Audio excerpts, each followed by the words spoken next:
الأولين وقاتلوهم حتى لا تكون فتنة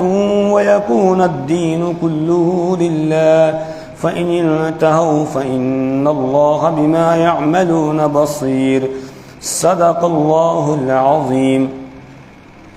سورۃ الانفال کی آیت نمبر 37 تک ہم پڑھ چکے ہیں۔ آج آیت نمبر 38 سے درس ہو رہا ہے۔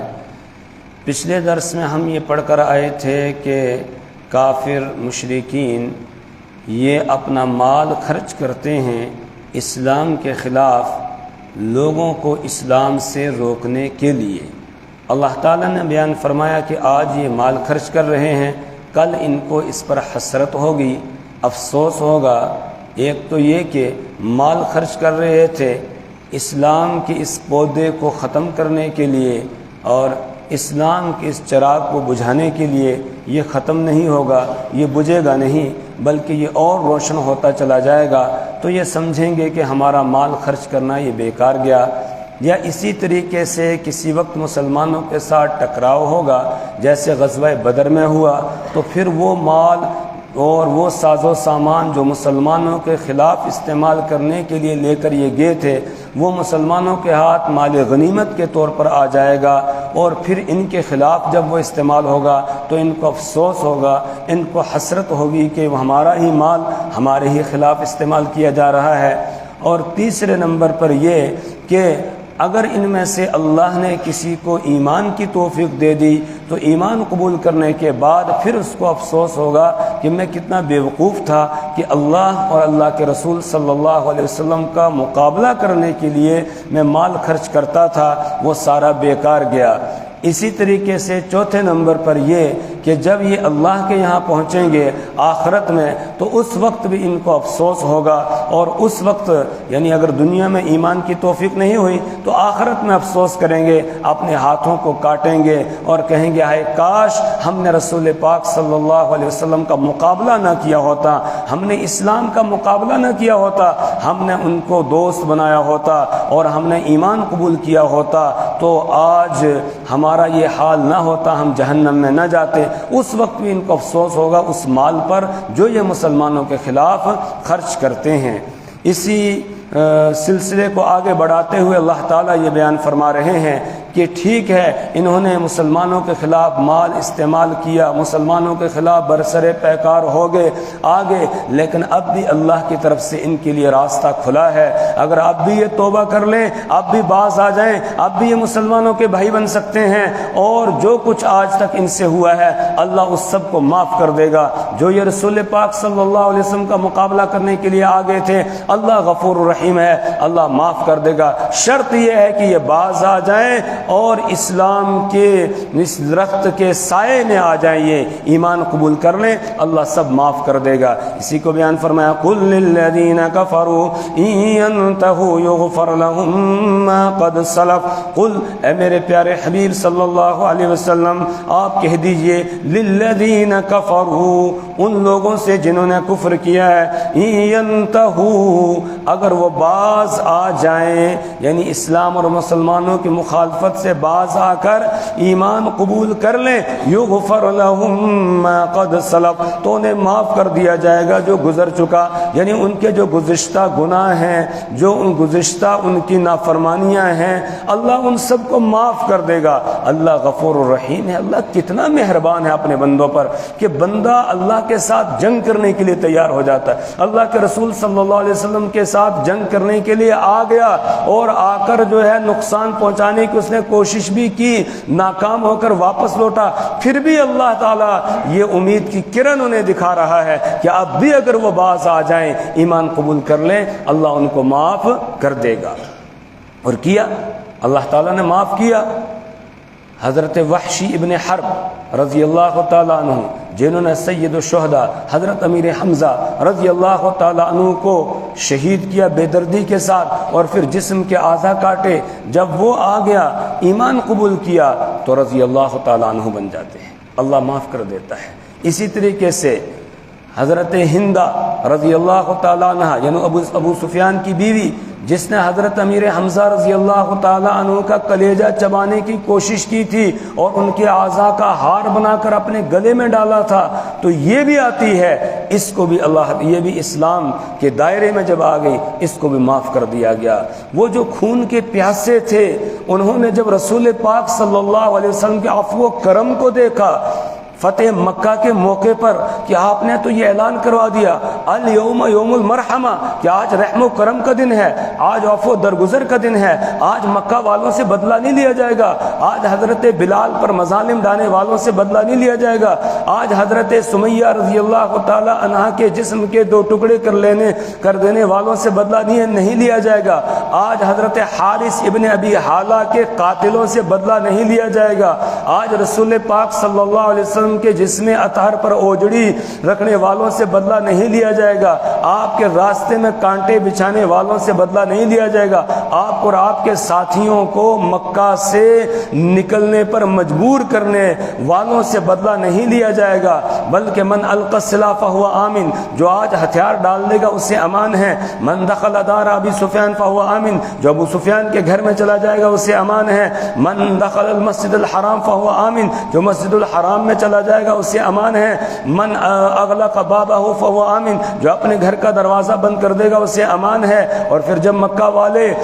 رسول پاک صلی اللہ علیہ وسلم کے سامنے آ جاتے ہیں اور شرمندہ ہو کر آتے ہیں، ان کے سر جھکے ہوئے تھے، رسول پاک صلی اللہ علیہ وسلم نے فرمایا تمہیں پریشان ہونے کی ضرورت نہیں ہے، آج میں تمہارے ساتھ وہی معاملہ کروں گا جو میرے کریم بھائی حضرت یوسف علیہ السلام نے اپنے بھائیوں کے ساتھ کیا تھا، لا تثریب علیکم اليوم یغفر اللہ لکم، کہ جاؤ تم پر آج کوئی الزام نہیں ہے، اللہ معاف کرے، فاذهبوا وانتم طلقاء، جاؤ تم سب کے سب آزاد ہو۔ جب آپ کے اس عفو و کرم کو، آپ کی اس رحمت للعالمین کو انہوں نے دیکھا تو وہ پھر آپ کے ساتھ وابستہ ہونے، آپ کے قدموں کے ساتھ جڑے بغیر نہیں رہ سکے اور ان سب نے ایمان قبول کر لیا۔ یہ جو اللہ نے اعلان کیا تھا کہ اگر آپ بھی باز آ جائیں گے اللہ ان کو معاف کر دے گا، اس کا عملی طور پر نمونہ سامنے آ جاتا ہے کہ اللہ ان سب کو معاف کر دیتا ہے۔ وہ حضرت خالد ابن ولید رضی اللہ تعالیٰ عنہ جنہوں نے پلٹ کر غزوہ احد کے موقع پر مشرکین کی طرف سے حملہ کیا تھا اور جس کے نتیجے میں تقریباً 70 صحابہ اکرام کو شہادت کا درجہ ملتا ہے، خود رسول اکرم صلی اللہ علیہ وسلم کے دندان مبارک شہید ہوتے ہیں، آپ کے چہرہ انور پر زخم آتے ہیں، جب وہ آگے ان کو بھی معاف کر دیا گیا۔ اور پھر اسلام کی کوئی جنگ ایسی نہیں ہوتی تھی جس میں وہ شرکت نہیں کرتے تھے، اور جہاں جاتے تھے فتح یابی جو ہے وہ ان کے مقدر میں لکھ دی گئی تھی، جدھر جاتے تھے اللہ ان کو فتح یاب کر دیتے تھے، اور پھر بڑے جرنیل ہو کر دنیا سے جاتے ہیں۔ جس وقت دنیا سے گئے تو اسلام کے ایک بڑے جرنیل ہیں حضرت خالد ابن ولید، جن کا لقب ہی ہو گیا سیف اللہ، یعنی اللہ کی تلوار ان کو لقب دے دیا جاتا ہے۔ تو اللہ فرما رہے ہیں قل، آپ کہہ دیجئے کہ جو لوگ آپ کے مقابلے کے لیے آئے ہیں، جو آپ سے لڑنے کے لیے آئے ہیں، ان سے آپ کہہ دیجئے انتہو، اگر اب بھی وہ باز آ جائیں گے، یغفر لہم، تو انہیں معاف کر دیا جائے گا، ما قد سلف، جو ان کی کوتاہیاں غلطیاں پہلے گزر چکی ہیں اللہ ان سب کو معاف کر دے گا۔ اور یہ بھی یاد رکھیں یہ جو معافی کے لیے کہا جا رہا ہے باز آنے کی صورت میں، تو یہ کوئی ایسا نہیں ہے کہ اس طرف سے کوئی کمزوری دکھائی جا رہی ہو، نہیں، وَإِن يَعُودُوا فَقَدْ مَضَتْ سُنَّتُ الْأَوَّلِينَ، اور اگر وہ پلٹ کر آئیں گے یعنی پھر مسلمانوں پر حملہ آور ہوں گے تو فَقَدْ مَضَتْ سُنَّتُ الْأَوَّلِينَ، تو پہلے لوگوں کا طریقہ گزر چکا ہے،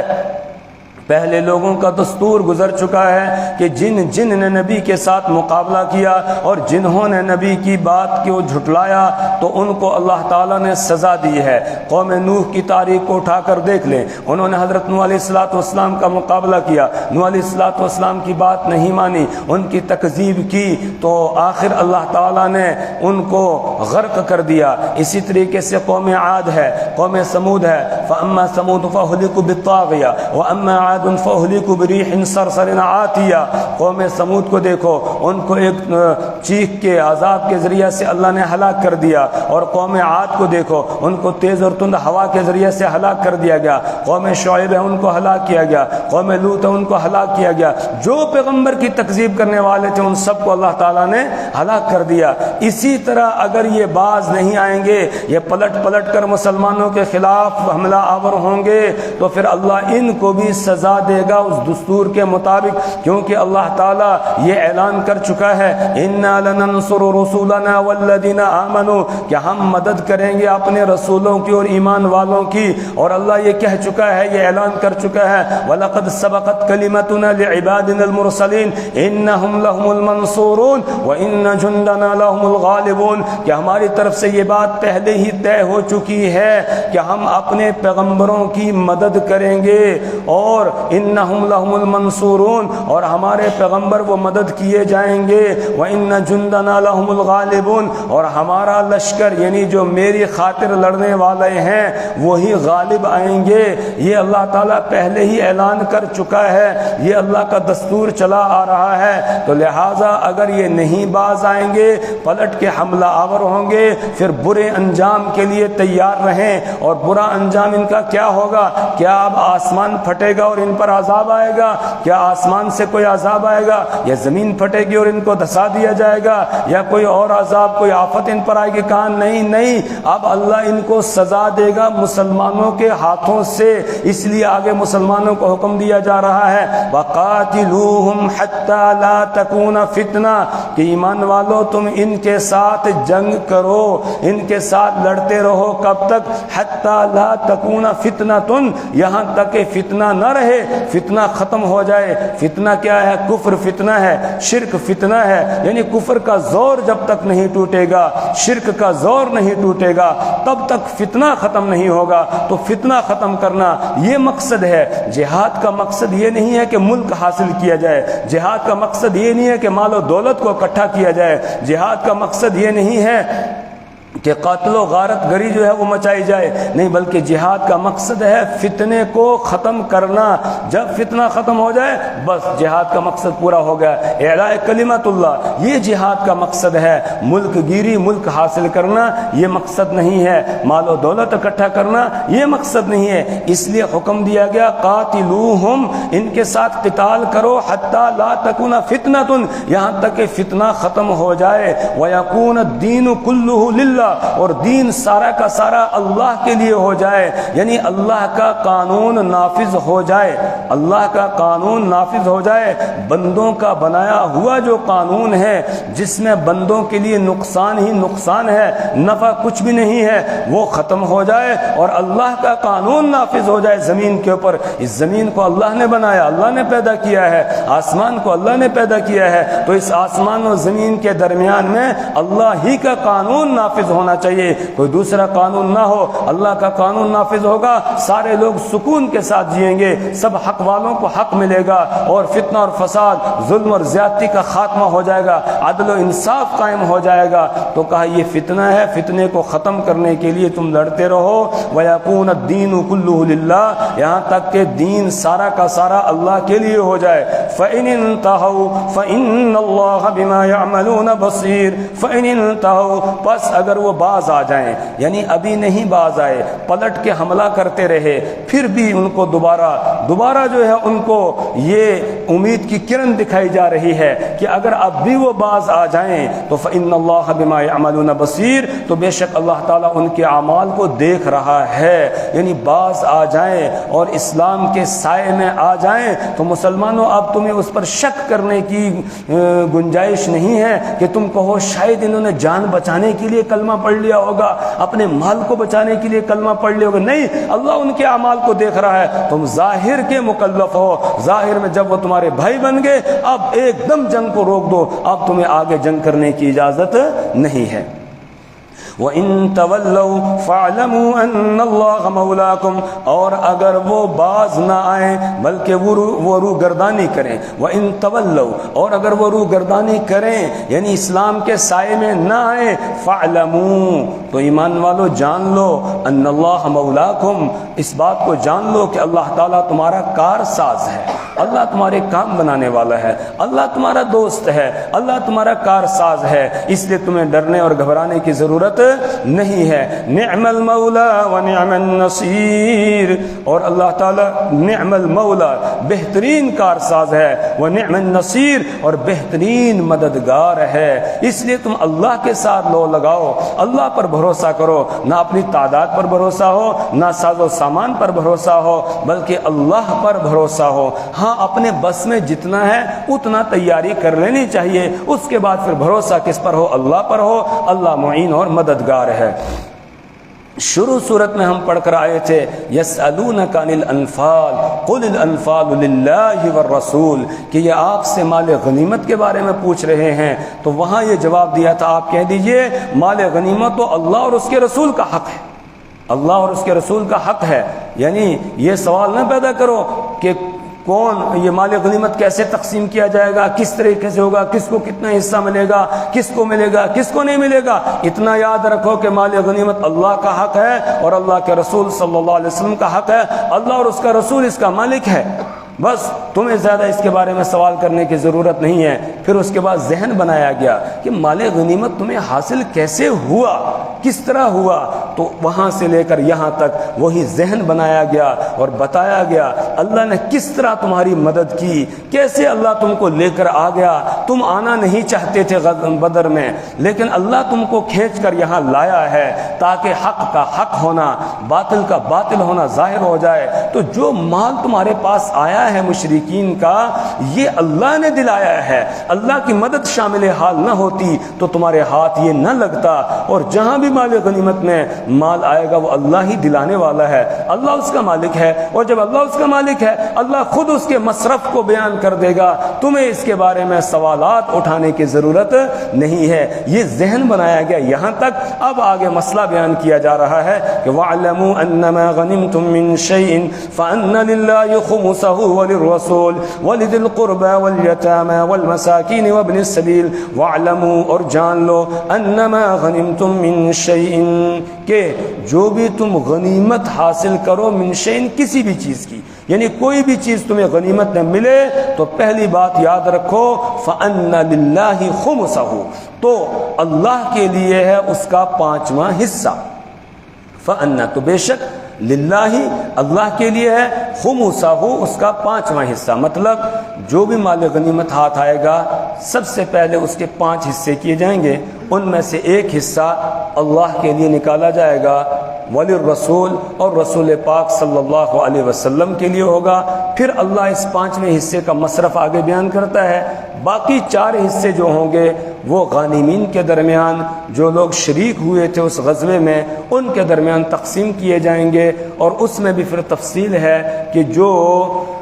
گھڑ سوار تھا، گھوڑا لے کر آیا تھا، اس کو 2 حصے ملیں گے، ایک اس کا اپنا حصہ اور ایک گھوڑے کا حصہ، چونکہ گھوڑے نے بھی برابر شرکت کی ہے۔ اور جو پیدل تھا اس کو ایک حصہ ہی ملے گا، گھوڑے کا حصہ اس کو نہیں ملے گا۔ اسی طریقے سے جو امیر ہے، وہ امیر اگر کسی کو اس کی بہادری پر، اس کی کارکردگی پر کچھ زائد دینا چاہے تو اس کی بھی اجازت ہے، اور باقی سب کے درمیان تقسیم کر دیے جائیں گے۔ البتہ 5واں حصہ جو ہے وہ نکالا جائے گا، اس کے لیے فرمایا کہ للہ، وہ کس کے لیے ہوگا؟ اللہ کے لیے ہے، وللرسول، اور رسول پاک صلی اللہ علیہ وسلم کے لیے ہے۔ یہ جو 5واں حصہ ہے، اس 5ویں حصے کے پھر 5 حصے ہیں، اس 5ویں حصے کے پھر 5 حصے ہیں۔ ان 5 حصوں میں سے ایک حصہ رسول پاک صلی اللہ علیہ وسلم کا اپنی ضروریات کے لیے استعمال کریں گے۔ آپ کے گھر کا خرچہ ہے، آپ کی ازواج کا خرچہ ہے، اس میں اس کو استعمال کیا جائے گا۔ وَلِذِي الْقُرْبَى، اور ایک حصہ جو ہوگا 5 حصوں میں سے، وہ آپ کے جو قرابت والے ہیں، رشتہ دار ہیں، بنو ہاشم ہیں، بنو عبد المطلب ہیں، ان کو وہ دیا جائے گا، ان کے درمیان اس کو تقسیم کیا جائے گا۔ کیوں؟ اس لیے کہ یہ وہ لوگ ہیں جنہوں نے رسول پاک صلی اللہ علیہ وسلم کا ساتھ دیا، باوجود اس کے کہ ان میں سے بہت سارے ایسے تھے جنہوں نے ایمان قبول نہیں کیا تھا، لیکن اس کے باوجود آپ کا ساتھ دیتے ہیں۔ جیسے ابو طالب ہے، ابو طالب نے آپ کا ساتھ دیا جس وقت مکہ والوں نے خیف بنی کنانہ کے اندر مسلمانوں کے ساتھ، رسول پاک صلی اللہ علیہ وسلم کے ساتھ، بنو ہاشم کے ساتھ، بنو ہاشم خاص طور سے بنو ہاشم کے ساتھ بائیکاٹ کے لیے یہ معاہدہ کیا کہ لا یناکحوہم ولا یبایعوہم، کہ ان کے ساتھ نہ نکاح اور شادیاں کی جائیں گی اور نہ ہی ان کے ساتھ خرید و فروخت کی جائے گی، نہ ان سے کچھ خریدا جائے گا، نہ ان کے ہاتھ کچھ بیچا جائے گا۔ اور شعب ابی طالب میں مسلمان یہ بنو ہاشم کو قید کر دیا گیا، تو اس وقت بنو ہاشم نے آپ کا ساتھ دیا۔ ابو طالب جو آپ کے چچا ہیں اور جنہوں نے ایمان قبول نہیں کیا، اس کے باوجود آپ کا پورا ساتھ دیا ہے۔ اس لیے ان کے اس ساتھ کی وجہ سے اللہ تعالیٰ نے مال غنیمت میں ان کا حصہ رکھ دیا کہ مال غنیمت سے ان کی مدد کی جائے گی۔ اور ساتھ ہی یہ کہ بنو ہاشم کے لیے زکوٰۃ لینا درست نہیں ہے، عشر لینا درست نہیں ہے، یہ لوگوں کے مال کا میل کچیل ہے، اور میل کچیل رسول پاک صلی اللہ علیہ وسلم کے خاندان والے جو سید ہیں ان کے لیے جائز نہیں ہے، تو ان کو مال غنیمت میں سے یہ 5واں حصہ دلایا گیا۔ اس کے بعد آگے والیتاما، اور یتیموں کے لیے حصہ ہے اس میں، والمساکین، اور مسکینوں کے لیے، محتاجوں کے لیے، وابن السبیل، اور مسافروں کے لیے، کوئی مسافر ہے اس کا خرچہ ختم ہو گیا، اس کی مدد بھی مال غنیمت سے کی جائے گی، یعنی مال غنیمت کا وہ 5واں حصہ جو نکالا ہے اس سے اس کی مدد بھی کی جائے گی۔ لیکن یہ مال یتیموں کو، غریبوں کو، مسافروں کو، ان کو دینا جو شریک نہیں ہوئے ہیں، ذرا بھاری کام تھا، دل پر بوجھ پڑتا ہے۔ محنت ہم کریں، کوشش ہم کریں، جب مال ہاتھ آ گیا اب حکم ہو رہا ہے یتیموں کو دو، مسکینوں کو دو، اب مسافروں کو دو، ان کو دو، تو اللہ تعالیٰ نے آگے ذہن بنایا کہ دیکھو یہ تمہیں دینا ہے، ان کنتم تؤمنون باللہ، اگر تم اللہ پر ایمان رکھتے ہو، اگر تم اللہ پر ایمان رکھتے ہو، وما انزلنا علی عبدنا یوم الفرقان، اور اس پر ایمان رکھتے ہو جو ہم نے اتارا ہے، علی عبدنا، اپنے بندے پر، یوم الفرقان، فیصلے کے دن، یوم التقى الجمعان، وہ فیصلے کا دن کون سا ہے؟ جس دن کے دو جماعتیں آپس میں ایک دوسرے کے آمنے سامنے ہو گئی تھیں، ایک وہ مشرکین کی جماعت اور ایک ایمان والوں کی جماعت، وہ 1000 تھے، مسلمان 313 تھے۔ کہا اس دن اللہ نے جو اتارا ہے اس پر اگر تم ایمان رکھتے ہو، اللہ نے کیا اتارا؟ اللہ نے مدد اتاری، اس دن فرشتوں کو اتارا، اس کے ذریعے سے اللہ نے ایمان والوں کی مدد کی۔ تو کہا یہ جو ہم نے مدد اتاری تھی، اس مدد کو اگر تم مانتے ہو، اس پر ایمان رکھتے ہو، تو پھر یاد رکھو اب اللہ نے مال غنیمت کا مصرف بیان کر دیا ہے، اس مصرف کے مطابق مال غنیمت تقسیم کیا جائے گا۔ واللہ علی کل شیء قدیر، اور اللہ تعالی ہر چیز پر قدرت رکھتا ہے، وہ ہر چیز پر قادر ہے، کوئی ایک چیز بھی اس کی قدرت سے باہر نہیں ہے۔ وہ اگر چاہتا تو مشرکین کو راستے ہی میں زمین میں دھسا دیتا، لیکن پھر اس صورت میں حق کا حق ہونا اور باطل کا باطل ہونا ظاہر نہ ہوتا۔ اس لیے دونوں جماعتوں کو وہ لے آیا اور لا کر اس نے آپس میں ان کو ٹکرایا، ان کا ٹکراؤ کرایا، اور اس کے نتیجے میں دنیا والوں کے سامنے یہ واضح ہو گیا کہ حق کیا ہے اور باطل کیا ہے، کہ ادھر 313 ہیں جو نہتے ہیں ان کو اللہ کامیابی دے دیتا ہے، ان پر جو 1000 ہیں اور پورے ہتھیاروں کے ساتھ وہ لیس ہو کر آئے ہوئے ہیں، لیکن اس کے باوجود وہ مغلوب ہو جاتے ہیں اور اللہ ان کو غالب کر دیتا ہے۔ اللہ ہر چیز پر قدرت رکھنے والا ہے۔ اللہ سے دعا کریں پروردگار ہمیں اپنی کتاب کی سمجھ اور فہم عطا فرمائے، اللہ اعمال صالحہ کی توفیق عطا فرمائے، برے اعمال سے اللہ ہمیں اور ہماری نسلوں کو محفوظ فرمائے، اسلام اور مسلمانوں کو اللہ تعالیٰ سربلندی عطا فرمائے۔ سبحان اللہ و بحمدہ، سبحانک اللہم و بحمدک، ونشہد ان لا الہ الا انت ونستغفرک ونتوب الیک۔